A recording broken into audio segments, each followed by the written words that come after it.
Congregation of the Swannanoa Valley. My name is Barbara Bryan, and I'm a member of the Board of Trustees.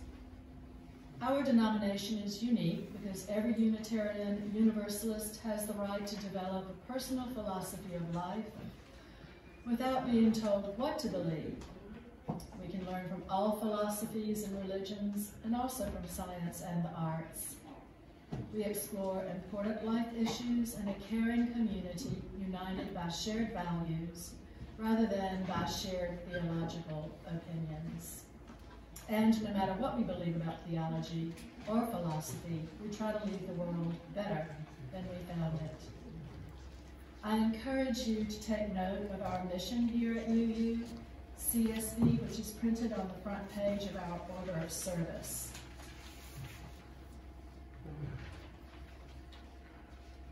At this time, I invite any members to stand and introduce yourselves if you're comfortable doing so. Please tell us your name and where you're from. So let's start on my left. Anybody new here? Oh, okay. Okay. I'm Hannah Moore. I know Jim and Aline, so you'll hear from me in a little bit. All right, welcome. Glad to have you. Anybody on my right? I'm Caleb. Hi, Hannah. This is Adam. Welcome. If you are interested in learning more about Unitarian Universalism and about us receiving our newsletter or just staying in touch, fill out one of these little white cards. You'll find them in your pew or in the foyer, and just drop them in the collection plate. Now I ask that you silence your phones as we begin our service.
Labor Day is tomorrow, when as a nation we support organized labor and honor those who provide goods and services on which we all depend. I'm a big supporter of unions, and it's my theory that diminished role of unions in recent decades has decimated the middle class and deepened income and asset inequality in America. But you don't have to be a union worker or an employed person of any kind to make an important impact in our community and our country. Homemakers, parents, and volunteers also serve, as many of you in this congregation know firsthand. Today is for those who serve in whatever non-pay way you contribute, you who labor with love in any way. Certainly those who foster and those who support them qualify as labor of love. That's the title of our service, Labor of Love Day. Our opening words for this morning come from Dorothy Day in her telling on commitment, and I quote, "People say, what is the sense of our small effort? They cannot see that we must lay one brick at a time, take one step at a time. A pebble cast into a pond causes ripples that spread in all directions. Each day of our thoughts, our words, and our deeds is like that. No one has a right to sit down and feel hopeless. There's too much work to do."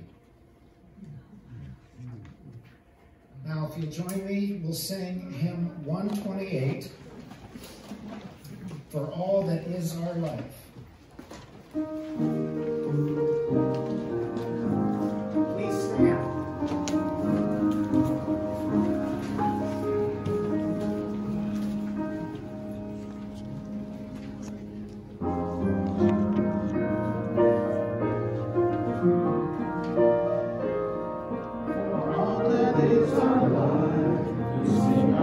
And praise, for all life is a gift, which we are called to use, to build a common good, and make our own days glad.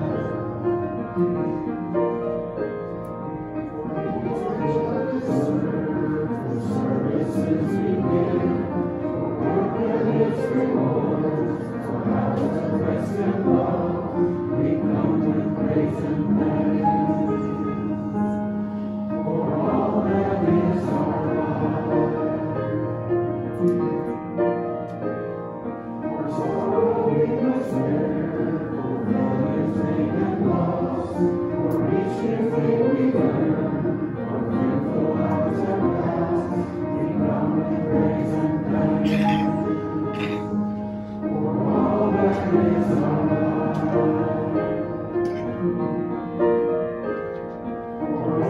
Is our life, we sing our thanks and praise, for all life is a gift, which we are called to use, to build a common good, and make our own days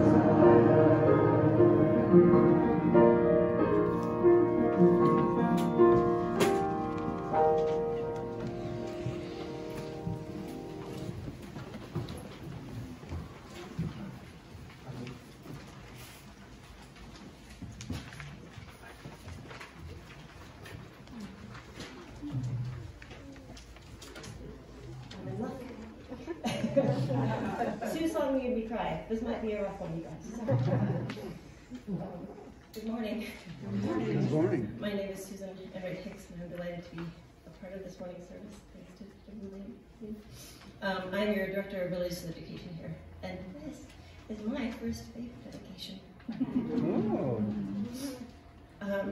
Some of you may have heard the rebroadcast this morning of Krista Timmett's On Being, in which she interviewed musicians Bela Fleck and Abby Washburn. It was kind of an interesting program, especially if you happen to like folk music. But beyond that, Tippett, of course, typically asks her guests about their religious or spiritual background, as she did this morning. And I had forgotten, having heard this before, but Abby Washburn's mother was raised Unitarian Universalist, and she herself was raised in a youth congregation from ages 3 to 11. And she said of her faith, "I believe that my faith and spiritual path was about cultivating myself for good action." And I just really love that. I could wish for no less for any child touched by our faith, or indeed any child in the world, to cultivate themselves for good action. We come together, of course, this morning to welcome and celebrate one such child, little Lucas. As a foster child, of course, Lucas may not be with us always, but then that could be true of any child that passes through these doors. I believe that we should offer him no less love, and Jim and Aline no less support than we would any other family in our midst. To that end, I ask you, the congregation assembled here, and for that matter, anyone watching at home, to please join us in this blessing and dedication of this family. When I indicate your part, please answer as you are able with "we will." The congregation, will you celebrate with Jim and Aline upon learning of Lucas's milestones and celebrating his accomplishments? We will. Will you share in his sorrows, offer sympathy when he has reason to grieve, and not turn your heart from him should he do wrong? We will. Will you support Lucas in his growth toward adulthood, encourage him, and help foster a love of truth, justice, and peace for so long as he is part of our lives? We will. And Jim and Aline, do you, as Lucas's parents in this formative time, dedicate yourselves to all that you can do to provide Lucas with roots so that he may feel safe, and as time allows, wings that he may fly? We will. Will you strive to share with him the beauty and goodness of this life, so long as he is part of yours? We will. Thank you. We at the congregation of the Swananoa Valley support you and this family that you have built, and we celebrate the love that you've found to share together. May it be so. Maybe so, no crying, okay? We're going to be doing joys and concerns a little differently just because of all the music this morning. So when you come up here... Oh, sorry, Jim. I was supposed to do this. Thank you. All right, when you come up here, please share your joy or concern, and Molly will light a candle on your behalf. But let's do it from the front so everybody can see you here. So if you have a particular joy or sorrow you would like to share, please come up and do so now.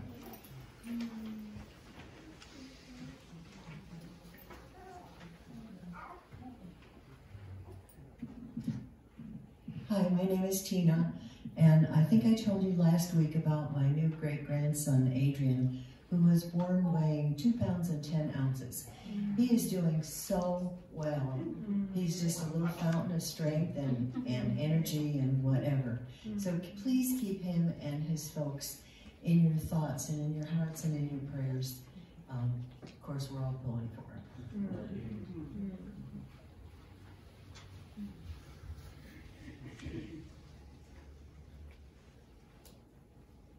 Hi, I'm Larry,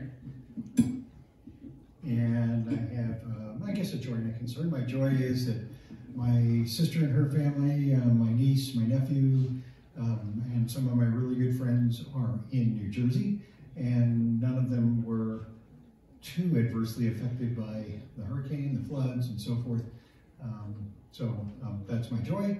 My concern, of course, is for everybody in that area as well as the Gulf who are going through the aftermath of that.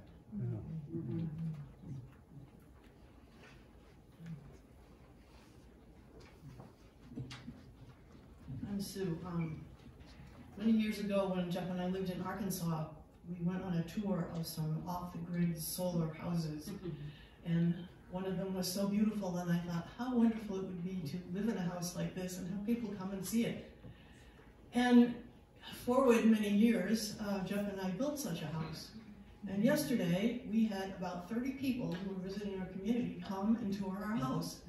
And I was just thinking about how wonderful it was that now we were the people with the house that we could show off to visiting people and show them how comfortable, convenient, and beautiful an off-the-grid house could be.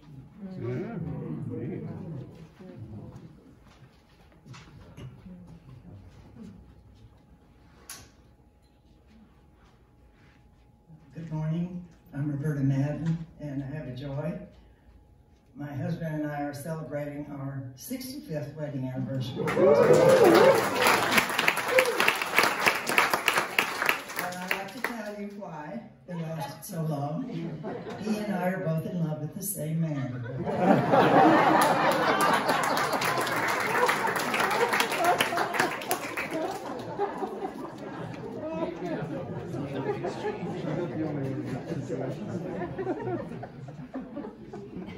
I don't know if I can say this without crying. Feel free. It's such a joy to be here.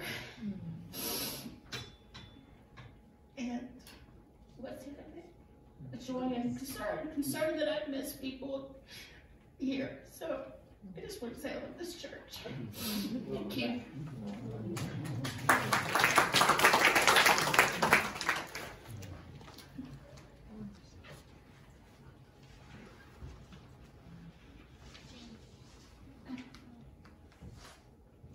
Without getting into the details, I want to share with you a joy for the love that we've rediscovered over the last couple of weeks in our life. And thank you for being here as a community that supports that.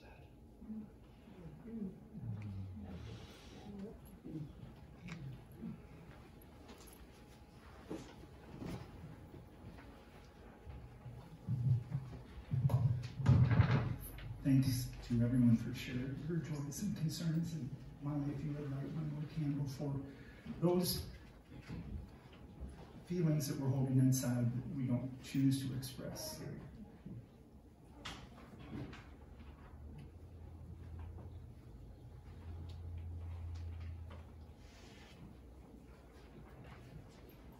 Jim asked me to share a meditation that would kind of move us from joys and concerns into just a thoughtful, peaceful place. And this was an easy selection. O source of peace, lead us to peace, a peace profound and true. Lead us to a healing, to mastery of all that drives us to war within ourselves and with others. May our deeds inscribe us in the book of life, in blessing, righteousness, and peace. O source of peace, bless us with peace.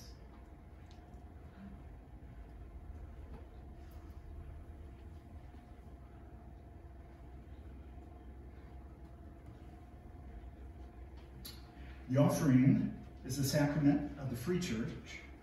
It is supported by the voluntary generosity of all who join with us. The offering will now be given and received in grateful appreciation in our shared hopes and values. And I think Sue's going to play some music while we collect the offering. Thank you all.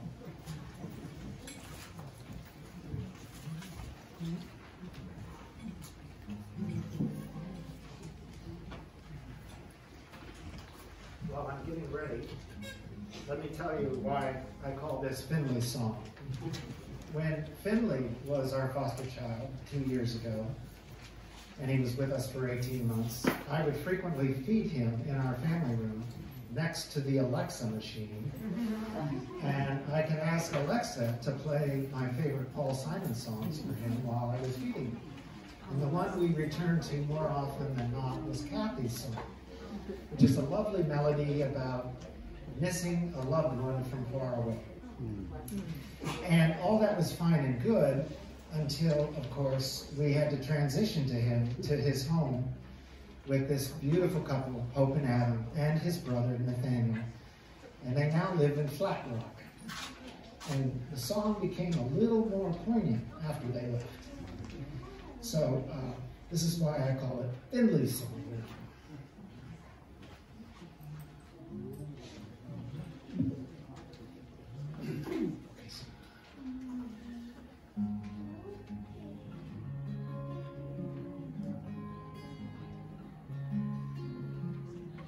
I hear the drizzle of the rain,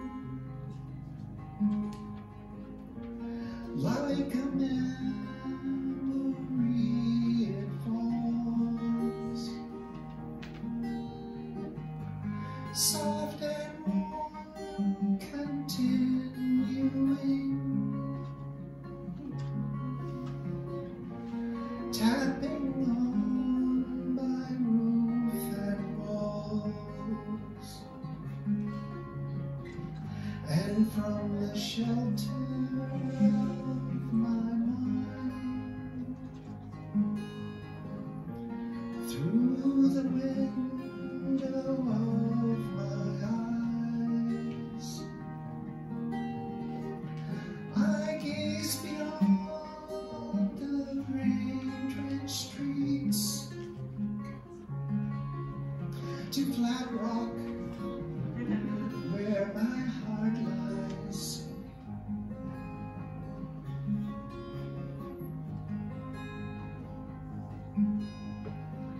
minds distracted and diffuse.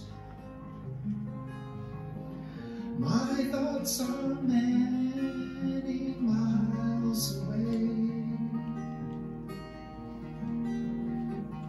They lie with you when you're asleep, and kiss you when you start your day. And a song I was writing is left undone. I don't know why I spend my time writing songs I can't believe, with words that tear and strain to rhyme. And so you see, I have come to doubt all that I once held as true. I stand alone without beliefs. The only truth I know is you. And as I watch these drops of rain weave their weary paths and die, I know that I am like the rain, there before the grace of you go I.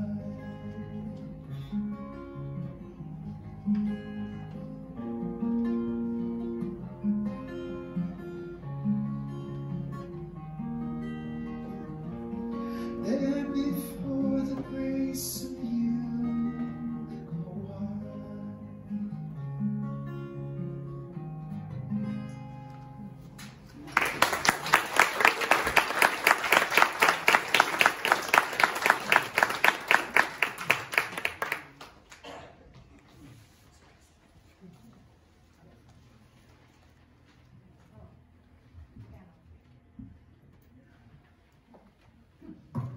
So I have a confession. When the doctor said that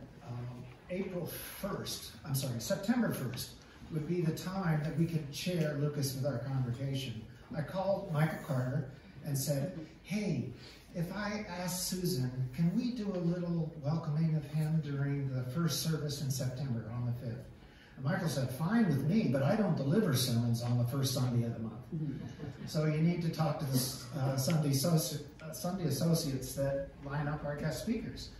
So I called Diane and Lee, and I said, hey, I don't know who the guest speaker is, but can we do this thing? And they said, oh yeah, we'd love to do it, except, oh, we're having a hard time finding a speaker for this morning.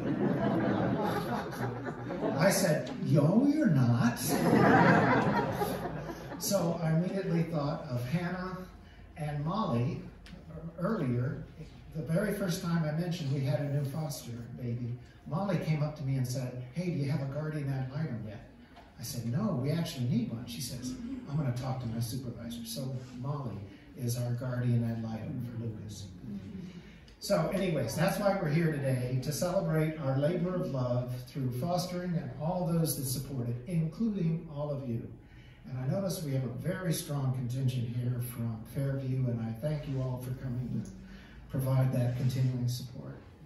Hannah Moore is our blessed director at the Caring for Children, which is the agency that sponsors us. And occasionally, when we don't have a child, Hannah will call and say, hey, can you come pick up a baby today? Literally, that's what happened. And it happens more than once. Sometimes they work out, sometimes they don't. But Hannah is the one that brings the blessing of Lucas to our life. So please give a warm welcome to Hannah.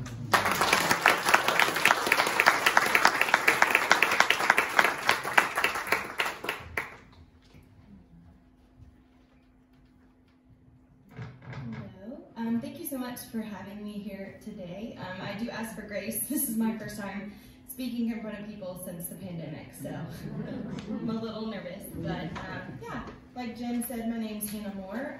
I'm the Licensing and Family Foster Care Supervisor for Caring for Children.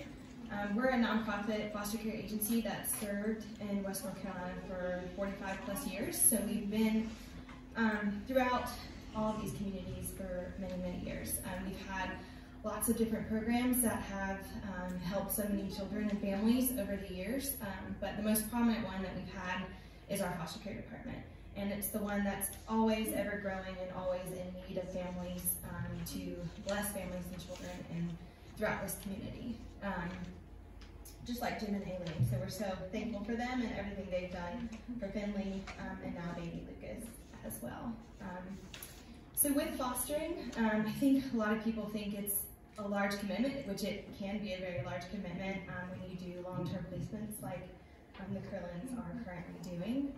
But I feel like so many people, individuals, families can be called to serve children and families throughout the community in so many different ways. With fostering, there is a process where you get licensed and then you do a home study, which those little mini details we can talk about later if anybody's interested. But I really just love your mission statement because it made me think of not only our foster families, but also our children as well, inspiring growth and learning in the search for truth. And that's where a lot of the children in the foster care system, they're not given that space to grow. You know, they've been in family systems that just are, there's so many things could be going on in their family systems, but we see a lot of the children are stunted in their growth, physically, emotionally, mentally, and so that's where we need foster families to open their homes, to have a space for that child to feel comfortable and to grow into who they are. Just like babies, they could be babies, teenagers. We have a large call for the within West North Carolina for sibling groups. We're seeing a lot of family systems become disruptive. They've always been disruptive, but with COVID, it's kind of increased the intake of children in foster care as well, especially those that are neglected or physically abused because they haven't been in school consistently. Thankfully, they're back in school right now, but over that year, so many children, we didn't know where they were, and so they were affected throughout that time, more than us. So I try to think about the children that are uncomfortable. When we're already uncomfortable, how much more uncomfortable they are. But yeah, just inspiring growth and learning the search for truth. I think it's great to have families that just take children in and just allow them to be who they are. And that's what we really need. Because children have either been told who they are or are not so many times, and so their self-confidence is just completely, it's none. And so we really need families that just accept them and just love on them and just give them space. I think we have a lot of people that become interested in foster care, and like I said previously, they're a little scared for the time commitment or longevity of having children in their home potentially for years. But like I said, I think we're called to foster in so many different capacities. We have some families that only babysit for other families because we know the time commitment and how you can become exhausted just maybe even babysitting your grandchildren or taking care of your neighbor's children. But those families really need help too. They need to have time and space to recharge so that they can give their all to the children in their home. We have some families that only provide respite, so on the weekends, or maybe they cover for a family that's going to go out of state or on a vacation. So those are extremely important as well. I think the Carillons just had an experience with baby Lucas as well, so I'm sure it was very reassuring to know that he was cared for with the family so you could spend time with family and recharge as well. And I think we also have families that just, they come in thinking that they want babies or teenagers, and then that completely switches once they have children in their home. But we're just really grateful for anybody in any capacity that they can do to serve our community.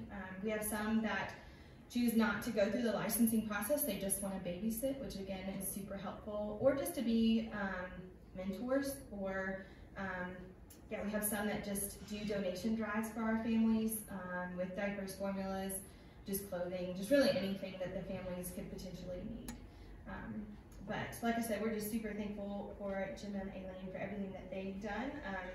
And it's just so inspiring because once a child's placed in your home, something called shared parenting, you're working with the family system of the child that is placed in your home. And that can be difficult. And I think we're all human, and sometimes we tend to judge the family system of where that child's coming from.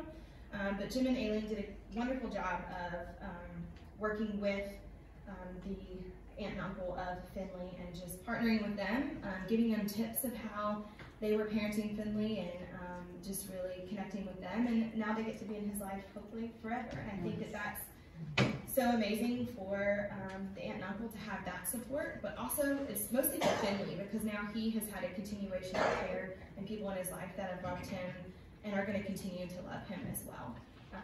And that's so important as well too. We have some families that come in and they only want to foster, they don't want to adopt. But I think that's where they've been called to be that stepping stone for that child, to be that safe haven so that they can grow and then move on to either back to their family system or an adoptive home or maybe a family member. So that role is so important and maybe not as appreciated as it should be, but foster families are just so important for our community. To grow throughout West North Carolina. We know that throughout West North Carolina, maybe not Black Mountain, but there's so much poverty throughout the area, and so there's families that are really struggling. And so how can we reach out to our community members to help them? And so for us, that's fostering. And so I would love to speak to you more after the service if you have any questions. So thank you again for having me, and we so appreciate Jim and Aline and everything they do.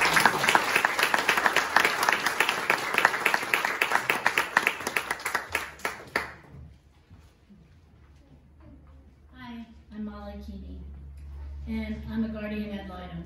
Is there anybody here who doesn't or never heard the term Guardian Ad Litem? Some. Is there anybody here who's ever been a Guardian Ad Litem? Two. Is there anybody else who's a Guardian Ad Litem now? Okay, well that's good. Guardian Ad Litems really are all about the child. We provide advocacy for the child. In this case, it's pretty easy. You can see that this baby is well cared for. They have all the stuff they need. It's not a problem. And to be honest, the cases that I've had have all been infants. So it's been a little different than if you have a case where you have a teenager or even a 4 or 5-year-old. Because part of what you do is talk to the child and see what their needs are and what their wants are. Well, with the baby, you can't, they don't communicate, so you have to look from the outside. You try to get connected with the social worker and sometimes the grandmother, which we had a Zoom call with the grandmother the other day, to find out if there's anybody else in the family that might want to take this child, how the mother's doing, how the father's doing. Sometimes there's not an easy answer. The first case I had lasted about 2 years because the mother and father, anyway, it lasted longer. This one, I don't know how long this one will last. But part of what we do is work with an attorney. Each Guardian Ad Litem has an attorney that reports to the court. And it happens that all the children that I've worked with, these infants, were taken by social services because they had drugs in their system when they were born. And that's pretty common. And if that happens, social services comes in right away and takes the child under their custody and finds a place for them to be until they can work out whatever they need to work out, which is sometimes a long time, sometimes not so bad. You do have a lot of training with the Guardian Ad Litem program. I can't remember how many hours, it was like 25 hours.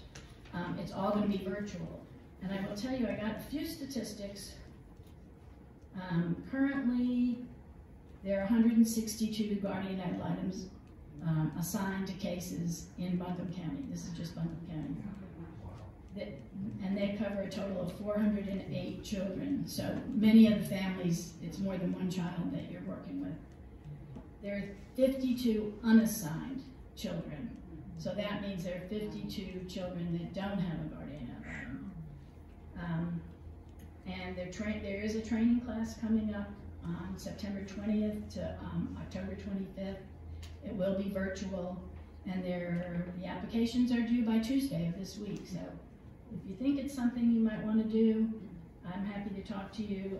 There's lots of literature out in the back, and it's definitely worthwhile. It's a little bit scary at first. The first family case that I had, when we went to court, it got a little frustrating because it kept being continued. You'd go to the courtroom and you'd sit there for 2 hours maybe, and then your case would come up and they'd say, well, we don't have all the information, or the time has run out, and so we'll continue to another month. And that is frustrating. Since COVID, it's actually been a lot easier because all the court cases have been virtual. So you sit in your house with the Zoom on. And if it gets continued, the other day I made some brownies while they were in court, because you're listening to others' cases. You're not just there for your case. So I don't really look forward to when we go back to the courtroom. And I think the judges probably prefer it this way too, so it may be that we won't go back to the courtroom for a while, I don't know. But anyway, something to consider. There's definitely a need out there, and it's definitely a worthwhile, feel-good, a little bit scary, but a feel-good opportunity to volunteer and make a difference for a child or children. So that's what I have to say. Thanks.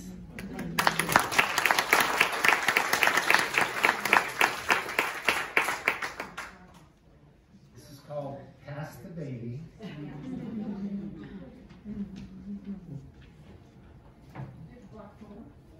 That's for you here. You want to read it right or left? We're doing it here. Okay? Well rehearsed. Well rehearsed, yes. When I put the final edition of my book together, with the help of Andy Reid from our congregation as editor, I decided to include a whole chapter about our journey as foster parents, in sequential order, from the foster training moment all the way to when he transitioned to his new family. I simply call this chapter Finley. Finley came to us for the NICU admission shortly after he was born in June of 2019. I'm a little sleep deprived. It comes with the territory. Okay, so he came to us in June of 2019 and joined his forever family in November of 2020. Despite our worries about what would happen to him someday after our care, his wonderful new family has graciously allowed us to continue as Grammy and Poppy. Finley and his brother Nathaniel now live happily with their parents, Hope and Adam, in Flat Rock, and we continue to see them regularly. To prepare for this presentation, I reread the Finley chapter of This Virgin Page and chose 8 select poems. Now, mind you, there's 22 poems, so we're not going to bore you with all that. But I selected out 8 poems for Aline and I to share with you today. Our hope is that this provides you a taste of what our fostering experience is like and how we both receive much more than we give, helping Finley and now Lucas on their separate ways. Jim and I were so moved by our first fostering experience that we decided to do it again. So we spent some time grieving, and almost 2 years later to the day of Finley's birth, Hannah called us in June and said, "We have an infant at NICU, can you come today?" And we said, well, yes. And so we rushed to Mission to meet our new son. As it turned out, he needed another 10 days in the NICU, but 10 days later he was finally released on the 4th of July, which was truly Lucas's, I keep calling him Finley, Lucas's Independence Day. And so, despite our duties as foster parents, I still manage to write an occasional poem about our new fostering experience with Lucas. So following the 8 poems from the book, I'll share 2 more recent poems about Lucas. So I go first. This one is called Welcome Home, Finley. You're ours, or rather we're yours for a while. After hopes dashed with fears that someone else might care for you, we bring you home today. Days at the hospital, learning how to care for a newborn and each other. Changing you, feeding you, holding you has fully grabbed our hearts. Welcome home, Mr. Finley, to your nursery, your crib, your foster family, who already loves you so. Much fun awaits, along with trying times soon enough. What an adventure we shall have.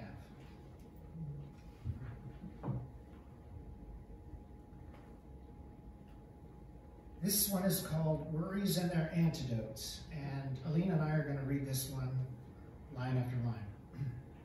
Worries and Their Antidotes. Pervasive climate change, with too few taking personal responsibility for reversing it. Feeding a bottle to our infant son. Severe income and wealth disparities, with institutional forces only growing the gap. Shouldering him for heart-to-heart time. Continuing racial and economic injustices further encouraged by the powerful. Sharing our new foster son with our community. Healthcare and the necessary insurance to support it denied to those who need it most. Watching him sleep in his crib. Narcissistic political leaders and the many people who help put them in charge. Rocking gently until he falls asleep. Violence, that's you. Violence, wars, greed through the entire world. Watching my wife sing to and nuzzle our son. When we accepted the life-altering challenges of foster parenting, my wife and I were striving for social justice, trying to help other families in need. I now realize that by loving this child so completely, we ease the intractable worries of our lives. That one gets me, I'm sorry. When Finley was only a few weeks old, Aline had to go out of town for 6 days, and I had him all to myself. Well, not exactly myself. Many of you, both friends from Fairview and this congregation, were there to support me during those 6 days. So it was a challenge, but you all helped me. So this one is called Getting Ready. Make more formula, change and feed the baby every 3 hours. Mama's coming home. Stroll him 3 miles, trim the front hedges, launder our clothes. Mama's coming home. Give him a bath, cuddle till he sleeps. Try to take my nap. Mama's coming home. Sweep the floors, finish the leftovers, shower and shave, because Mom's coming home tonight. The next poem is truly my favorite poem in the book. My friend Kathy Rauch sent us a picture from the beach of a nest of baby turtles hatching and making their dash for the ocean. These pictures reminded Jim of our role as foster parents, watching and protecting them on their first journey, but not being there for them once they made it to the water. The pictures on the cover of your order of service are of those baby turtles making their way to the ocean. Foster parenting. Go, my little turtle, go, down this sandy beach from your warm nest to the crashing sea. I will stand guard against unseen predators, protect you as you crawl this first difficult path. Once in the waves, I can no longer join you, save you from other dangers that still lie ahead. But I can give you a good start and safe passage during this crucial portion of your hopefully very long journey. Godspeed, little one. There are many reasons to foster. This is reason 847 for fostering our infant son.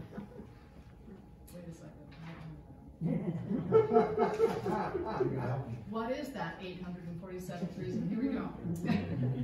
Darkened societal skies, more clouds and rain, uncertain conditions ad infinitum. Surgeries canceled, touching eliminated, huge economic losses, productive work gone. Vague promises with leaders lying, infection and death tolls rapidly climbing. Yet, you smile easily, sleep comfortably, share your enthusiasm, continue to grow. As long as we protect you, no virus will contain you. Your joy and human cries do more than sustain us. Thank you for arriving just in time. Give us hope that these times too shall pass. Oh, that's what happened. You skipped this one. Oh, no. Jim made a mistake. I can't read. Must be the first one. Where is it? There it is. Going backwards a month. This is called Early Christmas Gift, and again, we'll share it. Do you have your version? Okay. Aline and I received our Christmas gift early this year, way before December 25th. Our foster son arrived June 16th, and we brought him home from the hospital shortly thereafter. He has blessed us every day since, with many special moments to share. Feeding him brings each of us great joy. Even changing a messy diaper makes us all happier. Fun times include daily walks with him in his stroller to the park and back, hiking with him on my back Tuesday mornings, very beautiful Richards, hiking on my back on Tuesday mornings, or just rolling around on the floor together. Cuddling him when reading books before bedtime. So many smiles and making silly sounds of all sorts. Sharing a special nap just this morning on the big bed, or kisses on both cheeks, just for fun. Photos of special moments with family and friends, receiving support from other foster families and staff, even traveling with him snugly in his rear seat bucket makes every journey all the more special. The joys of sharing him with our loving communities, letting others love on him and hold him. So many people stepping up to help us, amazed at our journey at this time of our lives. You see, we thought we could help others with some of the love we had to give. What we didn't realize is how this love would be returned to us tenfold. So thank you, Finley, and all of you who helped all three of us in so many ways, making this special time with him the best Christmas gift ever. Merry Christmas to all of you. So are we up to Quiet Morning Stroll? And that's me, right? Okay. As we approach the transition, it was a long period of transition from us to his new family. Those walks in the morning became really special. So this is one.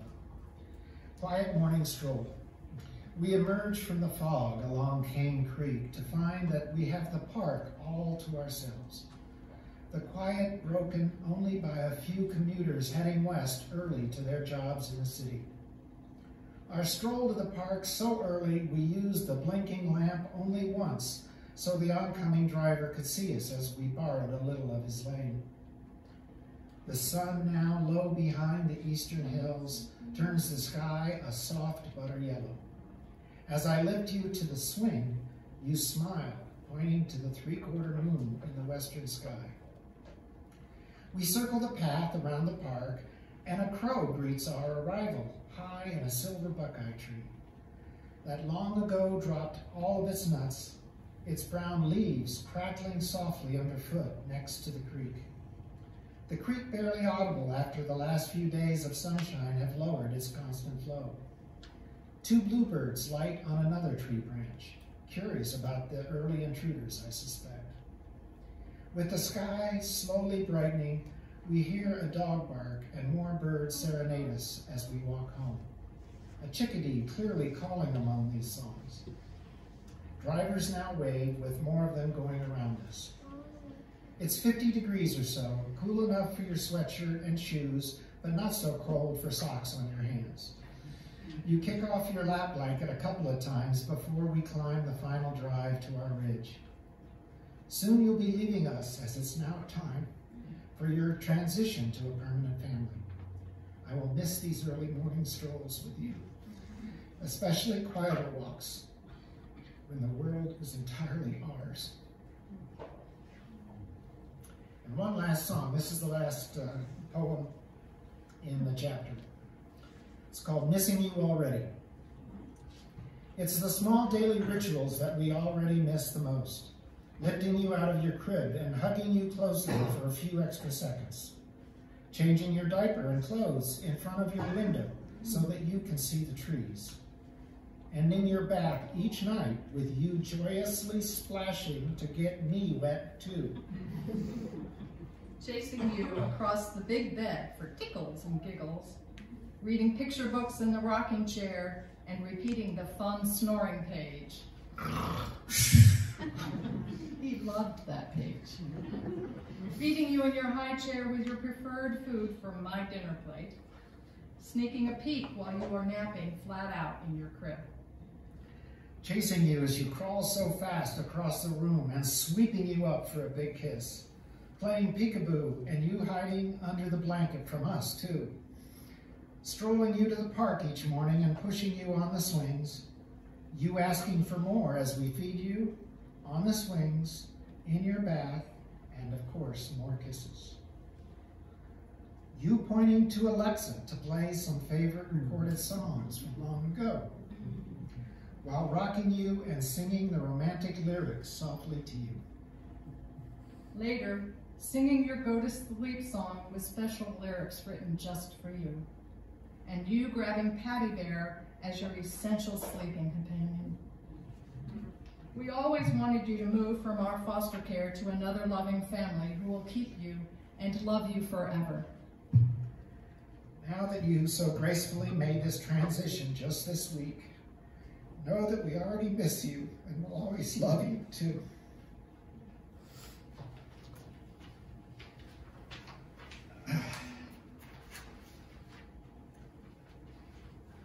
This poem is about Lucas, and we call this one Homecoming. Welcome home, dear son. After a long 10 days, the hospital finally let us bring you home. A busy week, visits with doctors, many social workers confirming all is well. Feedings and snuggles help us all adapt. Granny's sleep routine still needs some work. Thrilled to keep you for however long you stay. May it be enough to provide the good start you so deserve. And if we are lucky, long enough for us, your foster parents, to grieve your leaving. And one last one, is it me? Yep. Okay. Full-term birthday. Happy birthday, Lucas. We're told you came 7 weeks early, and just today you turned 7 weeks old. Hooray, you're now full term. To celebrate, we walked 4 miles in the stroller for your very first time. The fresh air did us both good. We met neighbors along the stroll and fellow walkers at the park. You impressed all these new friends. Everyone's so excited to meet you. Tomorrow will be 4 weeks that you came home to stay with us. I think we've all adjusted fairly well, despite continuing late night feedings. Can't wait for more morning strolls and many other adventures with you. We're gonna be best buddies in no time.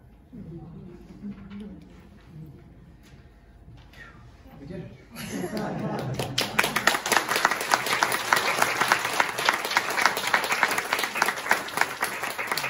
Thank you, Kathy Rock, for the pictures on your order of service there. Okay, we are going to sing hymn number 6, Just As Long As I Have Breath.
If you'll have a seat, please.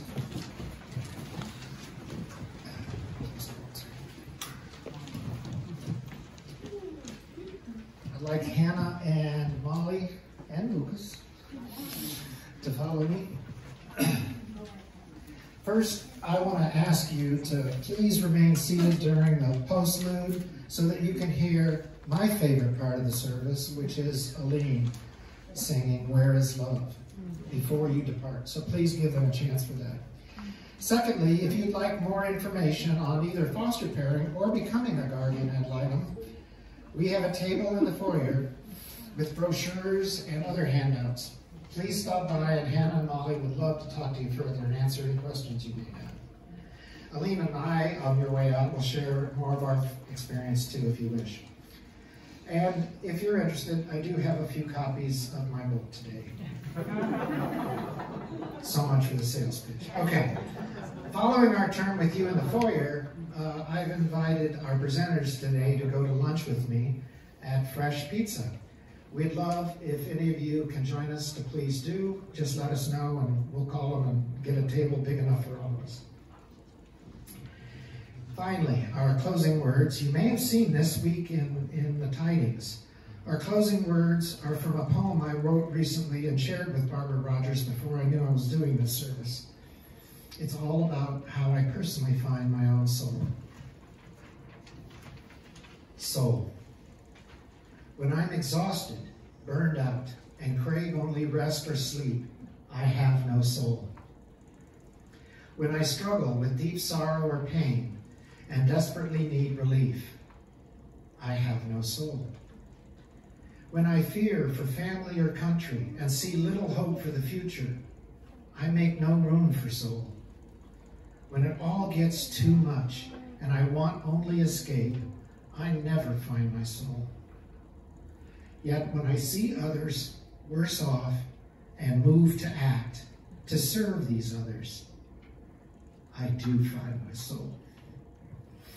So now let's listen to Where is Love by Aline and Sue.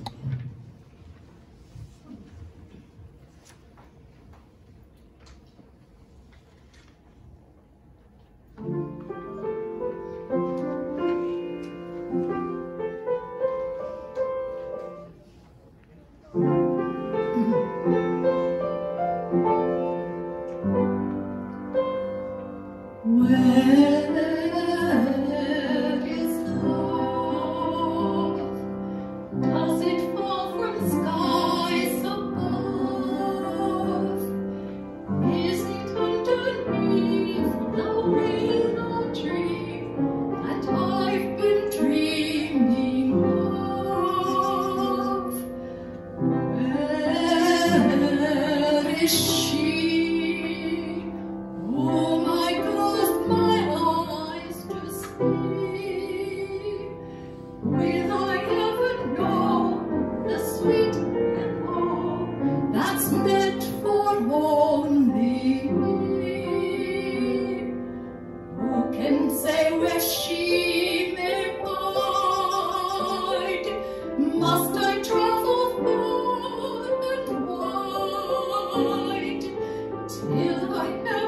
beside the someone who I can mean something to. Well,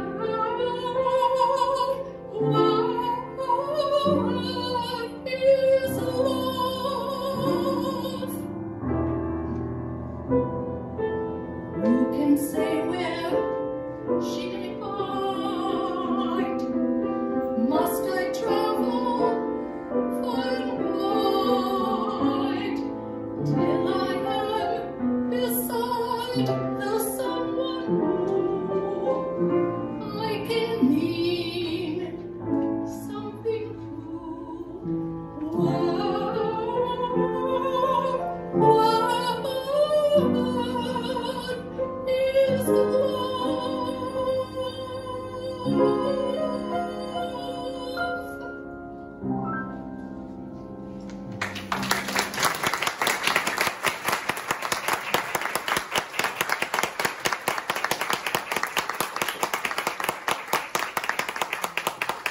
Go in peace, go in love, and let's go to lunch.